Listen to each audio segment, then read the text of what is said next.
2023 could be a pivotal season for the Oklahoma Sooners. Could Jeff Lebby even be a part of it? We'll talk about that on tonight's episode of Locked On Sooners Live. Thank you for joining us. You are Locked On Sooners, your daily podcast on the Oklahoma Sooners, part of the Locked On Podcast Network, your team every day.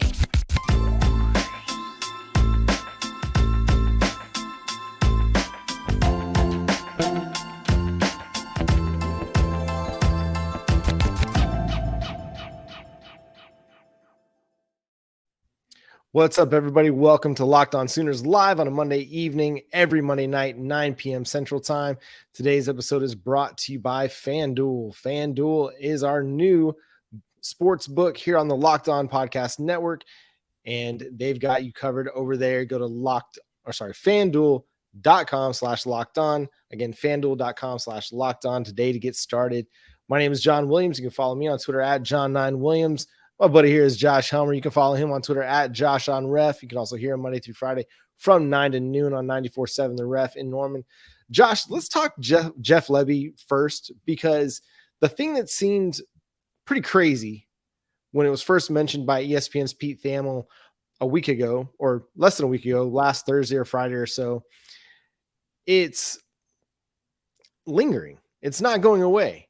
And it kind of is important that it go away at some point, because it'll begin to affect their 2024 recruiting. So what do you make of this? I would say also that sometimes no news is good news. Not hearing anything from Jeff Lebby saying, yeah, I'm going, that's an okay thing. The longer this kind of plays out, the longer I believe he's sticking around. Yeah, I'm still sort of where we were when we started with this. Because it's Alabama and because it's Nick Saban and everything that goes into it, then of course it's on your radar when Thamel or whoever else out there, in this case it was Pete Thamel, if they link Jeff Lebby or anybody to Alabama, it's on your radar simply because it's Alabama. But beyond that, to me, John, everything points toward Jeff Lebby staying at Oklahoma. Dylan Gabriel comes back for another season. Oklahoma, not coming off its own great season at 6-7. Jeff Lebby, somebody that has the alma mater ties to Oklahoma. So the idea that he would leave OU to go to Alabama, who isn't a chief rival, John, but in terms of who Oklahoma's trying to track down in the college football world, it's a pretty big rival for Oklahoma from that standpoint, right? And oh, by the way, you're about to be joining that conference. So there's a lot of parts of it to me that would make it unlikely that Jeff Lebby would go to Alabama and leave Oklahoma to do so. To me, I don't know that there's another college offensive coordinator position that Jeff Lebby would take over Oklahoma. So I still think that he's going to be back at OU, and I think he's here for the long haul. But you hear Alabama, and I guess just from that standpoint, it at least has your attention. It does, and I'm with you on everything you said, because it just doesn't make sense, and it doesn't seem like he'd be the type of guy to leave just after one season, especially given that this one season is in Norman, the place where he played, the place where he got his coaching start, the place where he has so many relationships. So it doesn't really make sense on kind of the grander scale of things. And I mentioned, to one of your colleagues over at 94.7 The Ref in Norman today when I was on with Parker. He asked me about Lebby, and I said, and this is the same thing I kind of echoed last week, in that, what if it's just about getting that Nick Saban blessing? We're seeing what's happening with Kendall Briles. We saw the backlash at Grambling State when Art Briles got hired. There was less of that at Oklahoma for Lebby because, again, a returning son, so to speak, someone that Brent Venables has a relationship with and can feel pretty good about. But if you're an athletic director somewhere else across the country, how confident are you that you can go and hire Jeff Lebby as your head coach, given the past, given the Baylor experience that he was a part of? Not to say he was completely, 100% responsible for any of that, or, we can't even say at what percentage he was responsible, but he was there at the program when this all went down. But going to be with Nick Saban for a season or 2 or 3, could it put a lot of athletic directors at ease saying, okay, we're hiring a guy that got the Nick Saban blessing. We can feel much better about that. And at the same time, and I did say this as well when I was talking with Parker, that Brent Venables is a very well-respected name in college football as well, from an integrity standpoint, a character standpoint. He's got that going for him. So if he provides that kind of blessing on Jeff Lebby, then probably there's no need to have to go to a place like Alabama to do like Steve Sarkisian did to kind of restore your reputation a little bit. It makes sense that Nick Saban would be interested. Jeff Lebby had a really good year. Was it a great year? No. Was it not as good as we'd hoped it would be? No, but it was really good. I mean, this is a team that scored 35 points per game. They, lost a bunch of games scoring 35 points, which is not on that offense. Could they be better in situations? Absolutely. They weren't good on third down. They weren't good in the red zone. They weren't good on fourth down. There were clutch situations that they just didn't come through in. Some of that's on your offensive coordinator. Some of that's on the guys on the field that are trying to execute those plays as well.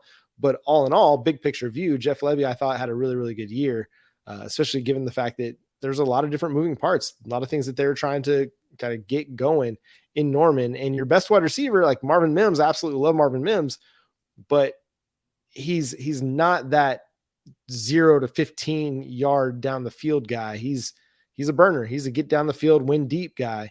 And so it was a little bit harder, I think, for the offense to run smoothly because your number one wide receiver isn't a guy you're throwing a bunch of wide receiver screens to. So I think that kind of plays into that a little bit too. So I think it's going to be interesting to see how this all ends up playing out after the Lincoln Riley kind of departure, after Brian Kelly leaving from Notre Dame to LSU, Mario Cristobal going to Oregon to Miami. None of it is off the table for anybody in college football ever, in my opinion, anymore, because at any point, anybody could leave for any job and it just happens. It's just the way college football works.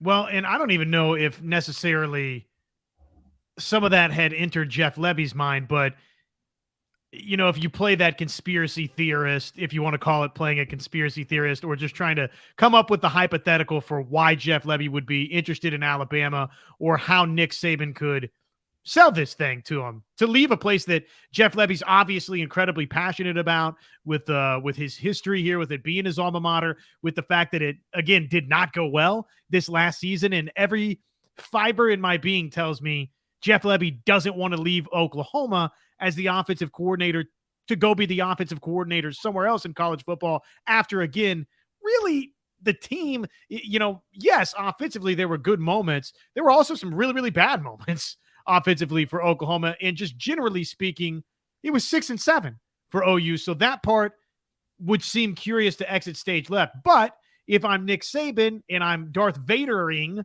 this situation here, then yes, maybe I could plant in your mind a little bit, or maybe Emperor Palpatining would be the proper metaphor here. I'm planting in your mind, well, if you want to be a head coach, probably it'd be a good thing to branch out from somewhere that you kind of have those familiar ties, like a place like OU. So that's an interesting angle. I hadn't really necessarily thought about that a ton until you brought it up. I still think ultimately loyalty and desire to succeed at OU is going to win out with Jeff Lebby here, though. I would start connecting a few of the tea leaves. And when you do have a Michael Hawkins, and we talked about this with John Garcia, we'll air some of that later this week for you on Locked On Sooners. And I think he shared some of these sentiments even last week, John, that John Garcia, by the way, our recruiting expert across the Locked On network, he shared the thought that if Michael Hawkins pushed that recruiting commitment date back, that was an indication on a couple of things, right? Number one, maybe he's just not totally sold on Oklahoma just yet, and it's trending away from OU. But number two, it could mean that Kendall Briles' relocation from Arkansas to TCU is a big factor there. Or it could mean number three, John, that maybe Michael Hawkins knows something that we don't know yet, or that he's just skeptical about the whole situation too with Jeff Lebby, right? I think you do have to take that if, in fact, the scheduled commitment date, announcement date of January 31st for Michael Hawkins does not happen, then yes, that would raise some antennas. If only just for his recruitment, fine, but also perhaps for Jeff Lebby as well. Yeah, there's several different things that are at play as far as Oklahoma's concerned. You got the recruitment aspect of that, just of Michael Hawkins. TCU becomes a factor now with Kendall Browse down there in Fort Worth, and the Jeff Lebby kind of twist on this thing as well as something to watch on that front. Again, welcome to everybody that's part of the live show tonight. We're super thrilled you're here. If you got a question, we're going to come back after the break and we'll answer a few of these questions. A couple that were Jeff Lebby specific, so we'll touch on some of those real quick. We'll have a couple other questions that we'll touch on as we go. We're also going to talk about, hey, ESPN dropped their final ESPN 300 of the year. We'll talk about some of that, where Oklahoma landed and how it relates to some of the big dogs in college football, and one, that wants to be a big dog that's not quite yet. We'll talk about that after I talk to you all about FanDuel. Again, FanDuel, the new sports book sponsor for the Locked On Podcast Network. We're really excited about this partner because they're the number one sports book in America, FanDuel. And if you're new to FanDuel, that's even better. They have so many great features that make betting on sports fun and easy. New customers join today to get started with $150 in free bets guaranteed when you place just your first $5 bet. Sign up at FanDuel.com/lockedon. That's it. $150 in free bets guaranteed when you place your $5 first bet. FanDuel has all your favorite bets from the money line to point spreads to player props. Plus, you can even combine your bets for a chance at a bigger payout with a same game parlay. All on the app. It's all safe. It's secure. It's super easy to use. So if you're a football fan, you want to get in on the action with championship weekend coming up, the Super Bowl in just a few weeks, don't miss out. Place your first $5 bet to get $150 in free bets, win or lose, at FanDuel.com/locked on. Make every moment more with FanDuel, official sportsbook partner of the NFL. So, Josh, the question that kind of came up in the chat, our buddy Okie Lawn Guy, again, welcome to everybody that's part of the group chat over there. We're glad you're here. If you got a question, feel free to throw it out there. He asked, do we think that Lebby might be using all of this smoke to potentially get a raise with Oklahoma? Absolutely. Are you kidding me? No doubt that he is. And if not that, then, my initial reaction to all of this Lebby stuff, John, was this. Hey, I'll entertain it until it's totally squashed that he's not going to Alabama. But honestly, to me, I know that Nick Saban would be very, very familiar with Lebby, obviously, right? Because he was in the SEC West and he did great things with Ole Miss. And obviously, before that, some great things at UCF. But Saban saw it firsthand at Ole Miss, right? And then Josh Heupel, who's similar. That's what Pete Thamel was talking about in his report. They both haunted Nick Saban. So that part, hey, I get it. It makes sense. But honestly, Lebby's stock is not super high coming off the 2022 season. Not that Oklahoma was some outright disaster. There were plenty of positive moments offensively, but the Texas game, I'm sorry. I get that Dylan Gabriel was unavailable, and we all understand the circumstances surrounding that, but not having your backup quarterback ready is a horrible indictment on Jeff Lebby's ability as an offensive coordinator. And there's other things that would point toward his stock not necessarily being sky high coming out of 2022. So all of that to tell you that, doesn't part of it just read like, hey, get something out there in the media, let my agent get to work and get something positive out there about me. Let's change this message. Let's get this to where I'm a little bit more desirable again. Yes, I do think there's some of that at play, perhaps.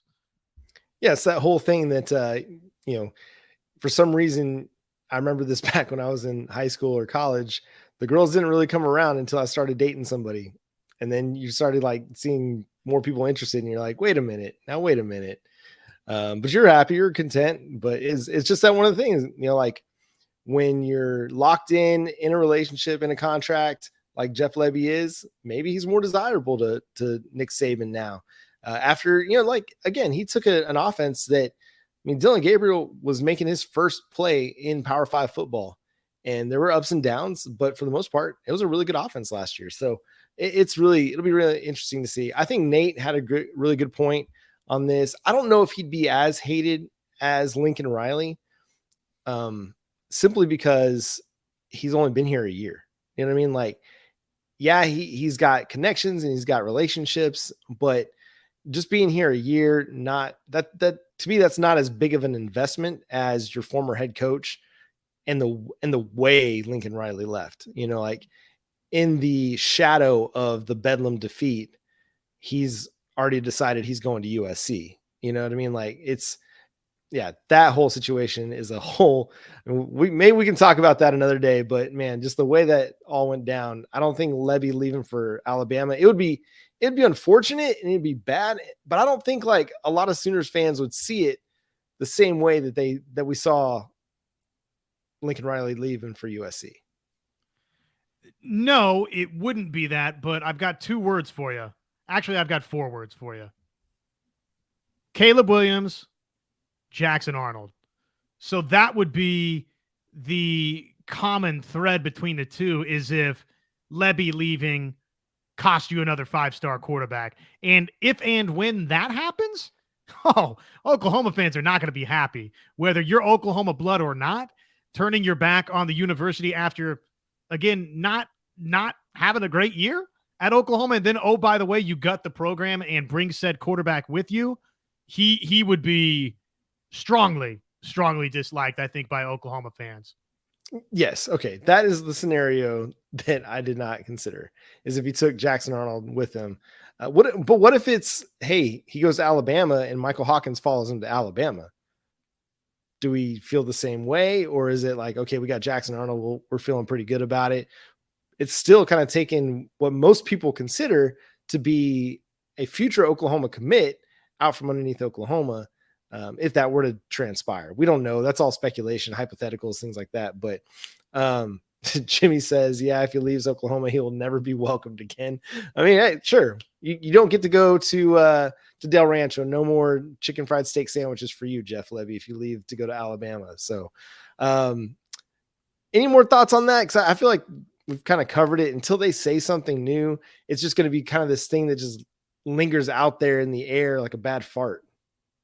Yeah, well, just the final piece of the puzzle here, the Jackson Arnold thing. As long as Jackson Arnold's in tow, honestly, Oklahoma fans, John, I think, have so hitched their fortunes going forward to the idea that Jackson Arnold is going to be, and I'm going to say this with a grain of salt here, so bear with me a little bit, people, but they've hitched their fortunes to this idea that Arnold's going to be the next Baker Mayfield, Kyler Murray type quarterback at the University of Oklahoma. He's going to be what Caleb Williams would have been if he had stayed. He's going to be the next Heisman Trophy candidate type quarterback at OU. So, hey, Jeff Lebby, dance off into the night. And as long as Jackson Arnold's still in Norman, Oklahoma, hey, we'll find another offensive coordinator. But if Jackson Arnold's not a part of the equation too, okay, well, then that's where I think you see the freak out happen. But I don't know that, either Lebby or Brent Venables, John, to me, need to quote unquote come out and squash it. For you and I and the fans, I mean, isn't it almost awkward to a degree to add credence to the Pete Thamel report? If there's nothing to it, then you don't respond at all. And it's just business as usual. And as long as the recruits you're targeting and the guys on campus are 100% convinced that I'm not going anywhere, Jeff Lebby's not going anywhere, then ultimately I don't think that it matters that you need to come out and squash it. Agree, disagree? No, I'm with you. I think you can't acknowledge every report or every rumor that's out there, because then it shows that you're paying attention to it all. But Pete Thamel of ESPN, like that's a big time kind of mention there on a big time radio show, on the Paul Feinbaum show. Like that's not small. That's not, just some guy on Twitter, saying Jeff Lebby's going to Alabama. Like that's as pretty much as big as it gets. I mean, Pete Thamel is a trusted source in the industry who I'm not going to sit here and doubt the fact that, or doubt the idea that Alabama's interested in Jeff Lebby.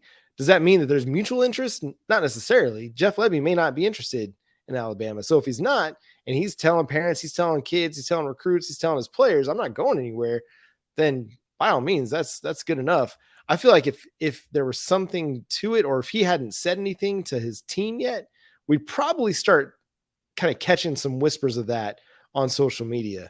Players aren't super good about keeping stuff quiet when it's something that big, in my opinion. And so I don't think that they necessarily have to address it.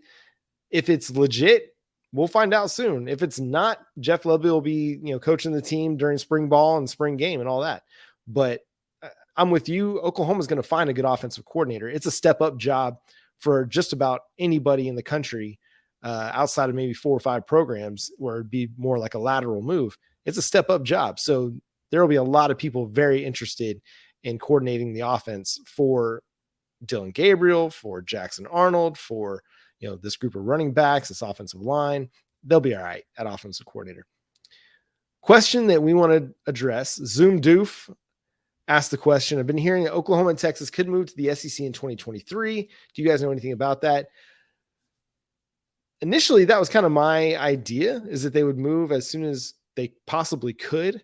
But from what I've read most recently, 2024 is still kind of I don't even want to say expected departure, but if there's going to be an early departure, it'd be in 2024 if they're able to just get all the I's dotted and the T's crossed, come to a buyout negotiation or a buyout agreement that lessens the hit to Oklahoma and Texas on their exit fee. Yeah, I'm not really hearing the Oklahoma and Texas shocker right now, though. Honestly, until we get a Big 12 schedule, until that's totally finalized, it's at least a possibility that all of us have to have somewhere in the back of our mind. I think that the Big 12 schedule is not too far away, and I do believe Oklahoma and Texas are around for one more go next season, and then whether or not we get some sort of formal announcement this spring, this summer, John, or I don't know, anytime next year, or just an exit fee, big bag of cash that you grab from the end of the rainbow and chuck at Brett Yormark and say, "Hey, peace out after the season." This is our goodbye fee. Here you go. Whether or not we get that official announcement at any point between now and the start of next season or during next season, I do believe next year is the final year. But man, I would love. I would love if Oklahoma and Texas were in the SEC as soon as next season. I say just rip the freaking Band-Aid off. I've been in that camp for a long time. I was in that camp 4 years ago, John. I was in that camp after they got spanked in the Peach Bowl by LSU. You don't get to where you're beating those programs or competing with those programs until, guess what? You're side by side with those programs on a week in, week out basis. So to me, I'd love it if it happens. I don't think it's going to happen, but to me, it'd be a win for Oklahoma fans if it happened. Yeah, I've always been kind of the idea that you're still competing against the SEC, whether you're in the SEC or you're not in the SEC. Who are you chasing for national titles? The SEC. Whether it's Alabama or Georgia or LSU, that's the mountain you're trying to climb. So you might as well just get in with them and be right there with them, because you knock Alabama out of the playoff, then you don't got to deal with Alabama in the playoff. Or you knock LSU or Georgia out of the playoff, then you don't got to deal with them. But like you said, you're playing them week in, week out. That's the way to go. And I think it's going to be 2024. As much as I would like it to be 2023, I don't think the details are going to be able to be ironed out in order for that to be the case. I'm perfectly content with one more year in the Big 12. I've also said I would have loved for them to expand the Big 12 years ago and have a group like this come in. BYU, that's a fun program with a really fun, fan base that I think is going to make for a really good Big 12 program at some point. UCF is on the rise. Houston's in a big market. Cincinnati's in a big market. I think it would have done really well if they would have considered adding those 4 teams 4 or 5 years ago and continue to build the brand of the Big 12, but it's not happening. But coming 2024, it's going to be a lot of fun. Oklahoma getting to play what would be like dream non-conference matchups basically every single week. And I was talking with my wife's uncle just yesterday at a birthday party, who's a big Oklahoma fan, season ticket holder and all that. And we're talking about, the first time Alabama comes to Norman, like how legit that's going to be.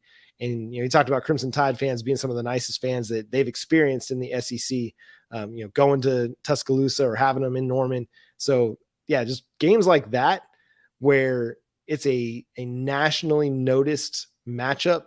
almost every single week is going to be incredible. Whether it's Bama or LSU or Florida or Georgia or South Carolina. I mean, the South Carolina connection with Shane Beamer, Tennessee and Josh Heupel, Kentucky and Mark Stoops. Like, there's just so many great storylines to unfold and unpack when Oklahoma does get to the SEC that it's going to be so much fun, man. It's going to be so great. I can't wait for the schedule to come out for the Big 12. You think they have to give them so much time before they leave? So the idea, John, on the exit for Oklahoma and Texas, or anybody, right, that's buying out of the grant of rights or leaving, is you have to give 18 months notice, that formal notice that you're leaving the Big 12 conference, or you're leaving the Pac-12 conference, or you're leaving the AC, right? Insert whichever conference you want, and there's some sort of stipulation or contractual agreement that you give a formal set of notice that you're leaving, and in the Big 12, it's 18 months, right? Well, to my understanding, the grant of rights is up in this grant of rights that we're in right now would be up in July. It's after the 2024 season. It's 2024. July of 25. Yeah. So follow me on this.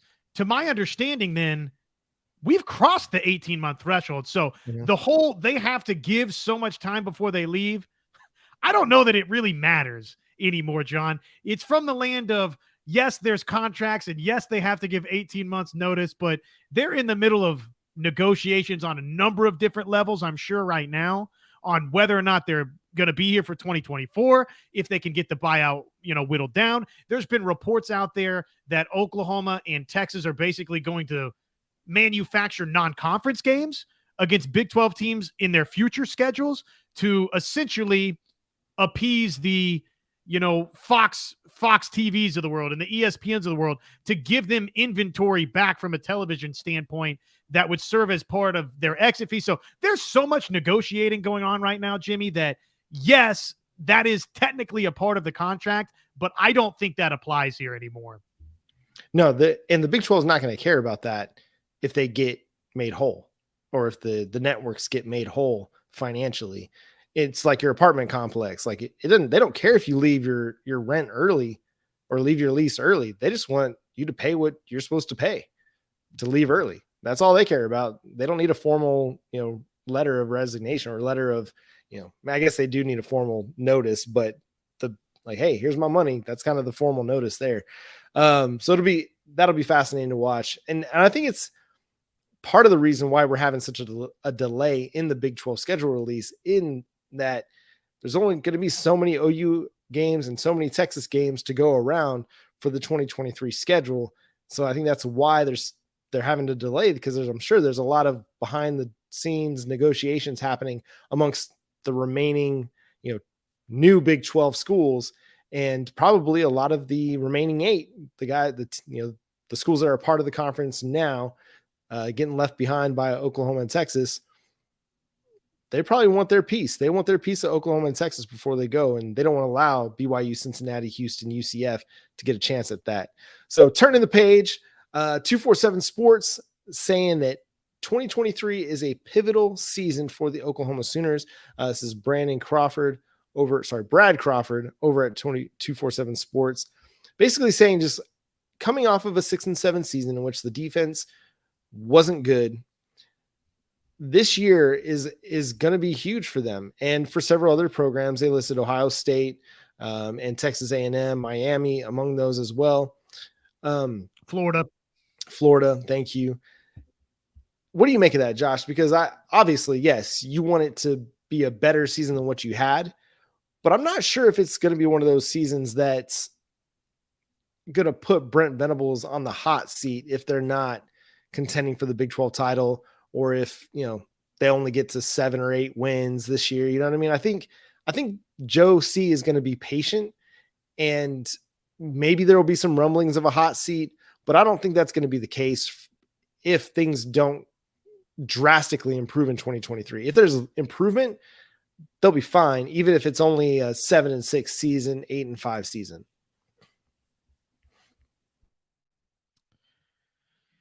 If it's similar season, then he's absolutely going to be squarely a hot, in my opinion, going forward. You got me there? Now I think we might. Yeah.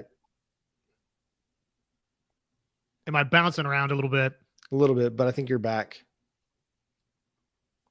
Okay, well, I'll run with it, and if there's any problem, just jump in and cut me off here.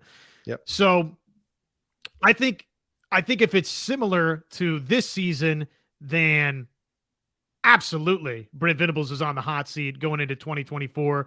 If it's a couple of wins better, or obviously if it's vastly improved, then, all's forgiven. But I'm with you in the sense that it would have to be nightmarishly bad, John, for Brent Venables to be fired, say, after this next year, in my opinion, because of the recruiting momentum that you've had, because of just his track record as a defensive coordinator and a lot of the other guys' track records on this staff, respectively. There would have to be, again, so many games that we come away from next season where we say, you know what, the head coach and his mismanagement lost that game. Now, is it a pivotal season? Man, every season's a pivotal season. Honestly, you could put Oklahoma on this list most every year. I get the candidates or the teams that are on this list.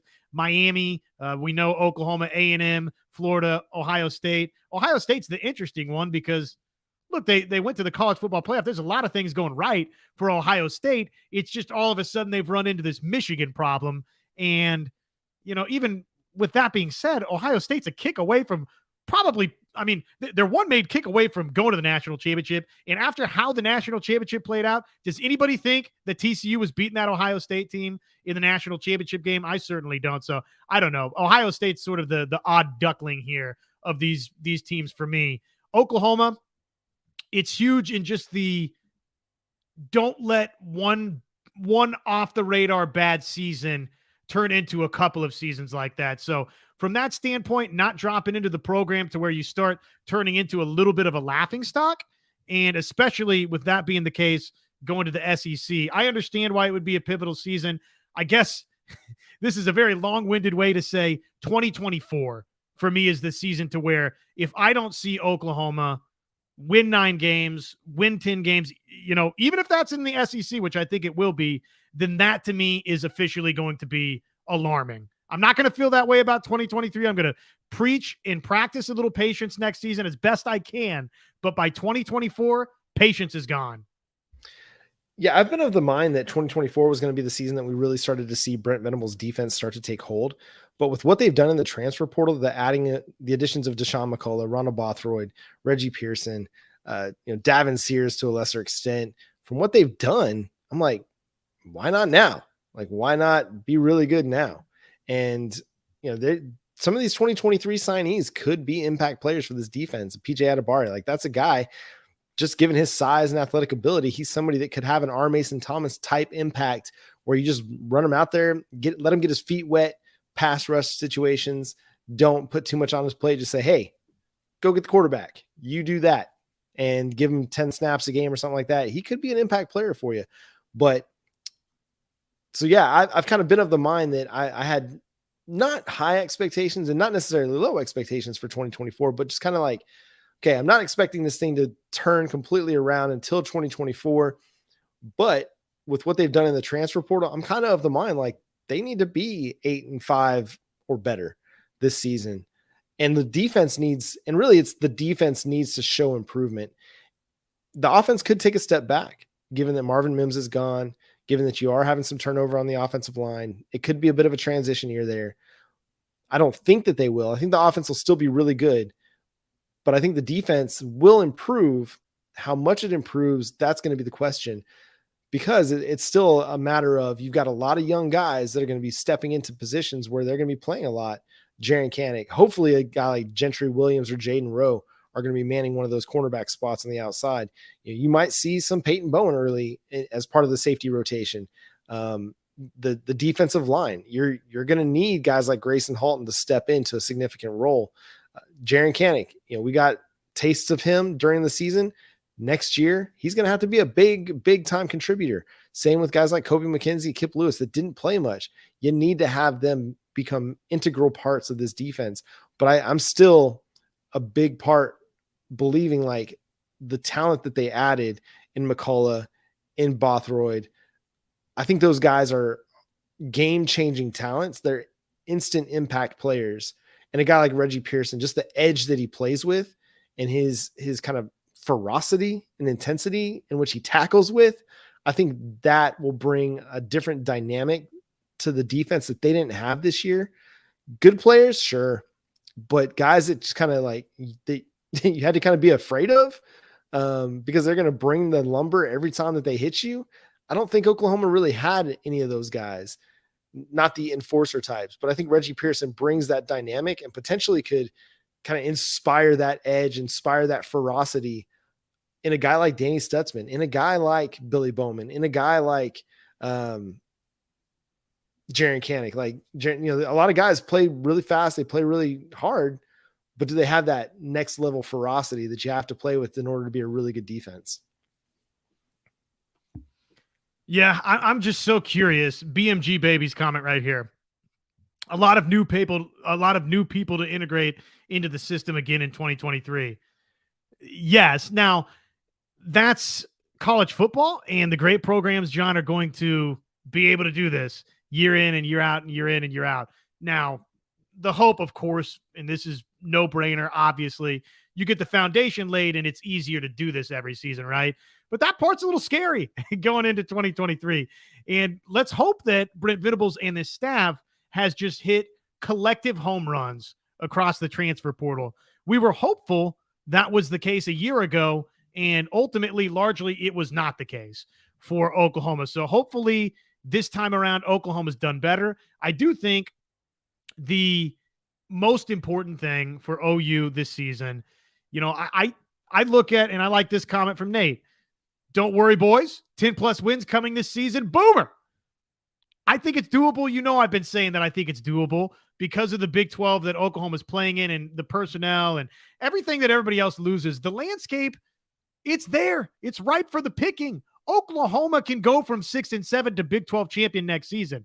It is doable based on what they have on campus, based on what they've added out of the transfer portal. Now, that being said, trying to make all of this work in one off season's time, again, it didn't work last year. So the most important thing, even if it doesn't get to that point, that 10-win type threshold or Big 12 championship type threshold, John, we have got to see next season, 2022 and 2023 signees combined, not just the Deshaun McCulloughs of the world, not the Trace Fords, not the Rondell Bothroyds. That'll be great. It's a nice immediate infusion of talent, but it's got to be the 2022 and the 2023 signees where we come away next season, even if OU loses some games and we say, okay, Sooners have found several playmakers here, though. There has to be that type of hope going into 24. Yeah, and I don't know. Maybe I'm drinking it a little early, but I'm kind of feeling it. I'm feeling like the defense is going to get better. We're going to start seeing those impact players this season. But yeah, 2024 is kind of where you have to hit your stride, right? That's kind of when you need to start hitting that upward trajectory, that upward momentum as you go into a higher level of competition in the SEC.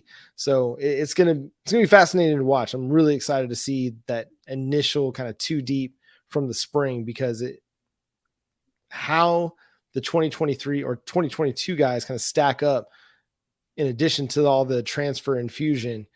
That's going to be a really interesting thing to follow there. Speaking of the recruiting aspect of this, ESPN came out with their final top 300, the ESPN 300 for the 2023 recruiting class. On3 did it last week or the week before, and there were 9 Sooners in the top 300. For the ESPN 300, there were 13 Oklahoma Sooners listed. Jackson Arnold came in as the highest rated Sooner at number 3 overall. You ultimately had, what was it? Man, I'm blanking on the top of my head. You had 13 total. Alabama had 23 of the top 300. Georgia, and I only reference this for comparison's sake, had 21 of the top 300. Another team that's a little bit relevant to the Oklahoma Sooners, somebody that said they couldn't recruit in Norman, only has 5 players of the ESPN top 300. Now, they've got ESPN's number 1 overall player in Malachi Nelson, but still not very many recruits highly thought of for the ESPN 300. Your Oklahoma Sooners that were in the top 300, obviously Jackson Arnold at number 3 overall, the number 3 overall quarterback, Peyton Bowen, number 17 overall, the number 2 safety, Adepoju Adebare, the number 20 overall player, number 2 defensive end, Jaquez Petaway at number 45, the number 7 wide receiver, Jacoby Johnson, he was the number 48 overall player, number 7 cornerback, the number 2 athlete, Caden Green was number 55, number 2 guard, Makari Vickers at number 82. So what? That's like 8 players in the top 100 for Oklahoma in the ESPN 300. You got Samuel Masigo, Lewis Carter, Derek LeBlanc, Dalen Smothers, Keon Brown, and Josiah Wagner. So you had 4 defensive backs listed in the ESPN 300, 3 of which were top 100 players, according to ESPN 300, which to me is the biggest thing that Oklahoma has to fix. Amongst many things that need to be fixed on the defense, the biggest one is this overhaul of the defensive back room. They've got to get it right. Between Robert Spears Jennings and Gentry Williams and Jaden Rowe and this group of players that they're bringing in 2023, that is going to be the foundational piece of the defensive back field, the safeties, the cornerbacks, when they go into the SEC. They can't miss. You got to hit on at least 75% of these guys. They've got to be big time contributors for you as you get ready to go to the SEC. Yeah. And, it's cliche or it's, you got to pick one, right? But honestly, they just got to massively upgrade the entirety of the defense. Defense needs to hit the other team's offense so hard. The player's mother feels it. Their family feels it, right? You got to hit them so hard, somebody else feels it. That's the start of a Yo Mama joke. It basically, right? That's where this defense needs to get to, though, at all levels. It's just not been that type of defense in Norman for a long time. So, yeah, you can point out defensive backfield. I would probably lean defensive line just because, again, I'm a strong believer in football just in general. Everything starts up front and works its way back into the offensive backfield, out to your skill position guys. Defensively, I mean, we're talking about safeties and corners and nickel backs and cheetahs. And guess what? They're all going to look a lot better if PJ Adebare is a stud, right? They're all going to look a lot better if Derek LeBlanc is a freak. So to me, that's what I'm looking at with some of these signees that Oklahoma's brought in. And you know what? Believe it or not, the great guys that Oklahoma has had up front of late, John, both Jalen Redmond and, oh gosh, why am I blanking now? Perkins. Those were quick impact guys in their careers, right? So it can be done at that position up front, whether it's an edge guy, interior guy. We've seen that at OU in recent memory. So I'm hoping that these guys, all these ESPN, top 300 guys and the On3 ranking and the 24/7 Sports, their latest ranking, which, oh, by the way, isn't it a beautiful thing that the recruiting services have like 45 different updated rankings throughout the various cycles for us to talk about? But hey, It's great. Everywhere you look, these Oklahoma Sooner signees are in that top 300, right? They're top 100 guys. It's littered with talent according to the recruit evaluators out there. Now let's see it. Let's see it. Let's see it quick. Yeah. And with respect to the guys that do all that work, really what matters most is the coach's evaluations. And if they are right on these guys, it's going to be a very big group of, very impactful group of players that come to Norman. Adebare, like I just mentioned a bit ago, he could have an impact year one. Jackson Arnold could have an impact depending on Dylan Gabriel's health. Like Dylan Gabriel's missed time each of the last 2 seasons. It's not unrealistic to think like, okay, could another injury happen to him? Again, 2 kind of fluke things, a collarbone and then the concussion. But if he misses time again, it better be Jackson Arnold on the field, because I think that's your best chance to win a game. Dalen Smothers, somebody asked about why did he drop from number 9 running back to number 19? Who knows? A lot of it's subjective, but what you just need to trust is DeMarco Murray's evaluation of the guy. He brings lightning speed to the backfield, game breaker. He can hit a home run every time he touches the ball, and he's going to be an impactful player on kick returns too. So I'm not worried so much about the fluctuation so much, because what we've seen DeMarco Murray be able to do is evaluate talent. we like what they brought in Javonte Barnes and Eric Gray. The transfer addition before Gavin Sawchuk, Marcus Major, he's been up and down. They've had some really good runners over the last few years. I'm excited about Dalen Smothers, but there's just a whole host of guys that could have an impact on this team. I think a guy like Jacoby Johnson or Makari Vickers could be impactful day one players for Oklahoma just due to their size, because we see a lot of really good tight end play in the Big 12. You want somebody that could potentially erase a tight end, get somebody out there that's 6'3" and can cover and has the athleticism to run with anybody at the tight end position. Now, you're not going to have to deal with Quentin Johnston anymore because he's going off to the NFL, but that type of body type has really given Oklahoma fits the last few years because they don't have anybody that has remotely near the size that he does that they can match up with him. So having guys that have big bodies, long arms that can play with bigger receivers, I mean, they could be impactful players year one. A guy like Lewis Carter, who Brent Venables was really, really high on, athletic dude, can play several positions for you. He could be kind of your Jaren Kanak this year because he's so just adept at the game of football. He could make an impact as a true freshman. So just a lot of guys in this 2023 class to be really, really excited about. There's so much talent that's coming in that I think it's going to push the 2022 guys as well. Jimmy's asking, will Jacoby Johnson play offense or defense? From what everybody's saying, our guy Parker Thune over at 247 Sports OU Insider, Jacoby Johnson's going to be a cornerback for the Oklahoma Sooners. So I think, which is good because you want to have a little bit more size on the outside than you've had over the last few years. Yeah, it sounds like defense, and he could do both, though. He could do both. He was awesome at Mustang. Jacoby Johnson's easily one of the best players, and I broadcast quite a few now. Believe it or not, these years are starting to add up. They're starting to tally up a little bit. So dating back to the 12, 13 years I've done Oklahoma high school sports, he's easily one of the top guys physically from day one that I've seen. I mean, from like sophomore year on, absolute stud, both catching the football and in the defensive backfield. So he could play either or and be awesome for OU, and you can book that. BMG, good night, my friend. Get your rest, Boomer Sooner. Yes, everybody, hit that like button.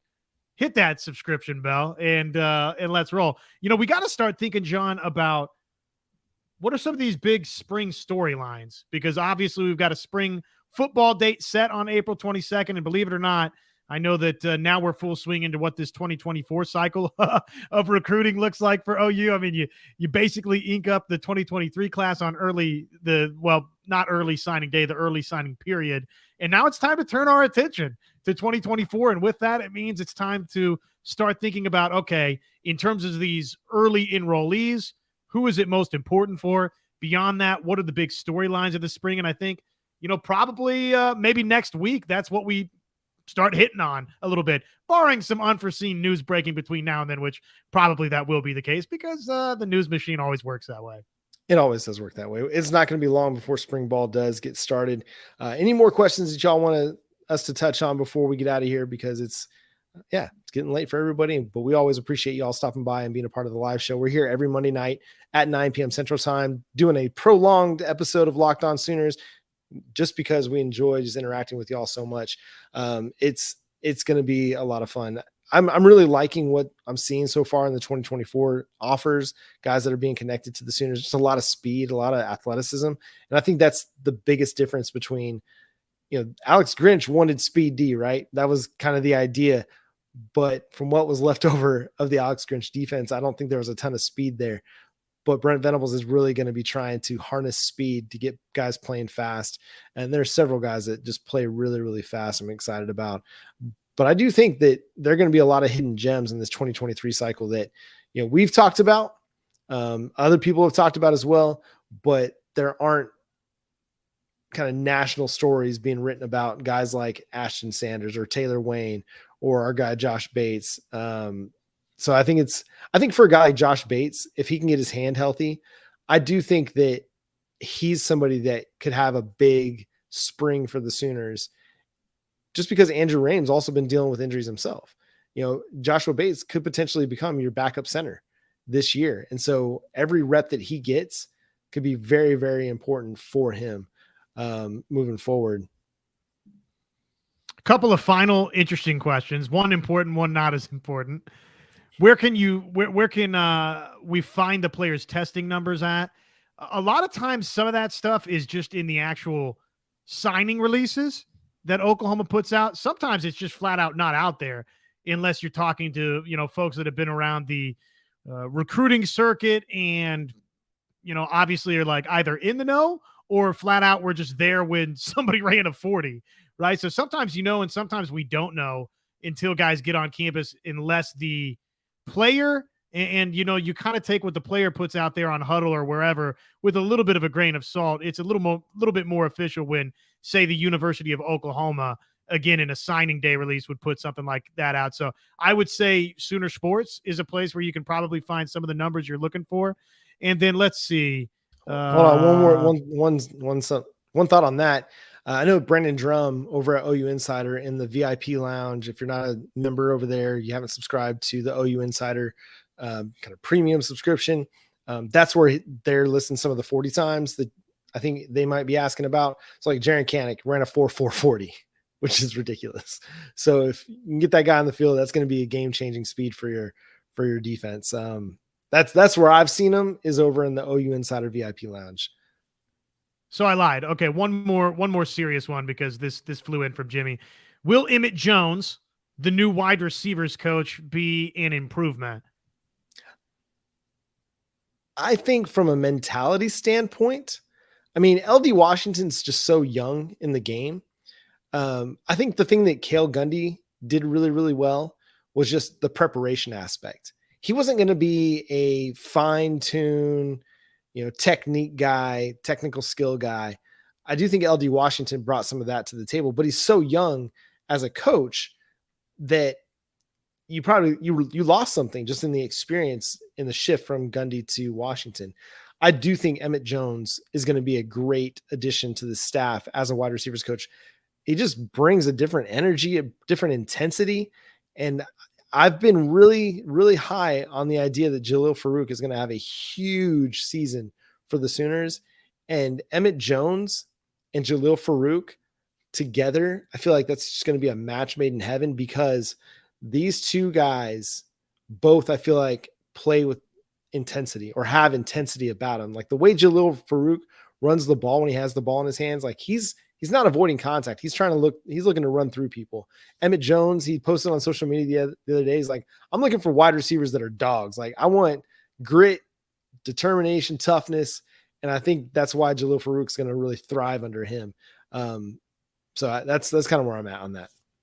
He's more experienced, at this stage than LD Washington. That's kind of the biggest thing for me. I think he's, obviously done some nice things at Texas Tech. I don't know that he's just, to me, it's hard for me right now, John, to say he's a definite serious upgrade over LD Washington beyond just, okay, he's got some serious state of Texas ties, some serious DFW ties. That's a definite advantage right there that I don't think, look, LD Washington did not have those same ties in the Dallas-Fort Worth Metroplex area that Emmett Jones has. The coaching element side of it, the development side of it, Emmett Jones is not a long-tenured collegiate coach. So he's got some growing up in his own respect to do. But I do think that he's going to do a good job. I think LD Washington, if they had stuck with him, would have done a good job, but I understand why they went with a little bit more experienced option and somebody in Emmett Jones that obviously, again, has all of those recruiting ties. John, do you have a specific kind of coffee that you drink? I'm a K-cup guy. So the Keurig that I got this Christmas has been my life changer. And I what is that? Rose Rock. So I'm a big fan of Rose Rock coffee, just as a drip coffee. So I love coffee. Lived in Ethiopia for 5 years, the birthplace of coffee. So I'm not super picky about coffee, but I just love coffee. Rose Rock coffee is some of the best coffee I've had. Now they don't sponsor the show, even though I've tried to get them to, because I'm such a big fan of their coffee. That's where I got the cup from. They did give me the cup. But I'm a fan of theirs. They also, have online orders you can make. But I just got an espresso machine for the first time because I also love a good like macchiato, a good, cafe latte, things like that. Yes, I'm also kind of frou-frou on the coffee.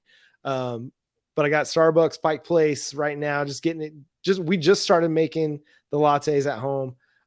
So I got the Pike Place fine ground for the espresso machine at the house right now. So that's kind of where I'm at. But man, I just love coffee. I'll drink any coffee. Me too. I've got the Keurig. I've got Pikes, Starbucks Pikes, and then some sort of like cinnamon coffee too that just sounded good. Some of my favorite coffee spots in Norman, Gray Owl obviously is a classic. Yellow Dog Coffee is pretty cool. That's over off Porter. So I try to like when I'm going to get coffee, not necessarily stop at Starbucks, but at home, I'll confess that I've got kind of the Starbucks K-Cups, which probably I should support somebody different. Yeah, and if you're out in Eastern Oklahoma in the Tahlequah area, this is where I'm at. Lyft downtown Tahlequah is a good spot for coffee. They do a good job. 7 Brew, which is an Arkansas chain, it's starting to branch out right now. That's a pretty good spot to get you some coffee as well. Really enjoy some 7 Brew.